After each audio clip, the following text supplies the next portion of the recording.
ఒక సుందరమైన, నిశ్శబ్దమైన అటవీలో టీనా అనే చిన్న కుందేలు నివసించేది.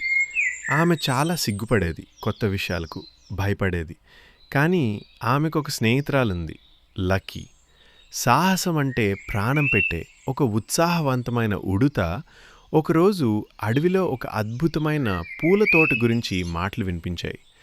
ఆ తోట ఒక ప్రమాదకరమైన నదిని దాటి ఉందని చెప్పారు.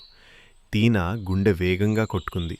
నాకు భయం అంది ఆమె నెమ్మదిగా. లక్కీ చిరునవ్వు చిందించింది. నేను నీతోనే ఉన్నాను, కలిసుంటే ఏ అడ్డంకైనా చిన్నదే. ప్రయాణం ప్రారంభమైంది. ఒక పెద్ద బండరాయి వారి దారిని అడ్డుకుంది. కానీ లక్కీ తెలివి, టీనా ధైర్యంతో కలిసి అది కూడా దాటేశారు. ఇప్పుడు నది ఎదురుచూస్తోంది, గర్జించే ప్రవాహం. భయం అయినా విశ్వాసం ఎక్కువైంది. ఒక చిన్న తెప్ప, జాగ్రత్తగా చేసిన ప్రయత్నం మరియు కొత్త ధైర్యం. చివరకు వారు తోట చేరుకున్నారు. రంగురంగుల పువ్వులు, సువాసనతో నిండిన గాలి.